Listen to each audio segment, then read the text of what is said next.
بسم اللہ الرحمن الرحیم نحمدہ ونصلی علی رسولہ الکریم۔ آج ایک مختصر وظیفے کے ساتھ حاضر خدمت ہوں۔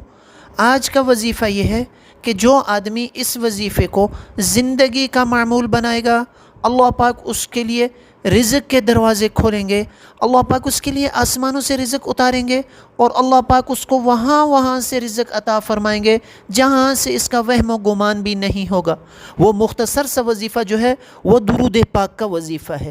یہ مختصر سا درود پاک ہے۔ مولانا اعجاز صاحب رائے گڑھ میں ایک بڑے عالم دین ہیں، جب بھی وہ بیان فرماتے ہیں اس کے اندر وہ اس وظیفے کو اس طرح فرماتے ہیں، وہ فرماتے ہیں جو شخص اس درود پاک کو اللہم صلی علی محمد وعلی آلہ وبارک وسلم، اللہم صلی علی محمد وعلی آلہ وبارک وسلم، اللہم صلی علی محمد وعلی آلہ وبارک وسلم، اس درود پاک کو 100 مرتبہ پڑھے گا، اللہ پاک اس کو جو ہے اپنے خزانوں سے رزق عطا فرمائیں گے۔ اور پھر فرمایا کہ یہ آدمی کبھی مقروض نہیں ہوگا، اگر اس پر قرض پہاڑوں کی طرح ہوگا، اللہ پاک اپنے خزانوں سے اس وظیفے کی برکت سے اللہ پاک اپنے خزانوں سے رزق عطا فرمائیں گے اور قرضوں کو دور فرمائیں گے، اور زندگی کے اندر برکتیں عطا فرمائیں گے، اور زندگی کے اندر اللہ پاک طرح طرح کی بہاریں نصیب فرمائیں گے۔ اب یہ وظیفہ کس وقت پہ کرنا ہے؟ فرمایا ظہر کی نماز کے بعد۔ ظہر کی نماز کے بعد 100 مرتبہ یعنی ایک تسبیح اس درود پاک کو پڑھ لیں، اللہ پاک اس کی برکت سے اگر آپ مقروض ہیں اللہ پاک قرضوں کو دور فرمائیں گے، اگر آپ کے حالات خراب ہیں تو اللہ پاک حالات کو بہتر فرمائیں گے۔ اس وقت کے اندر، ان مشکل حالات کے اندر اللہ پاک کے خزانوں سے لینا سیکھیں، اور زندگی اعمال سے بنتی ہے، مال سے نہیں بنتی۔ اب اعمال کرنا سیکھیں، اور اللہ کے نبی صلی اللہ علیہ وسلم والے بتائے ہوئے اعمال وہ کریں۔ اللہ کے نبی صلی اللہ علیہ وسلم اس امت کو اعمال پر ڈال کر گئے ہیں۔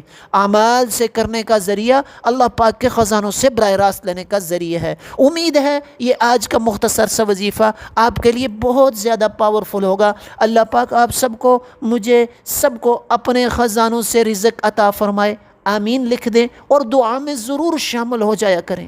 دعاؤں سے یہ جو ہے تقدیریں بدل جاتی ہیں، دعاؤں سے اللہ کے خزانوں کے راستے کھل جاتے ہیں۔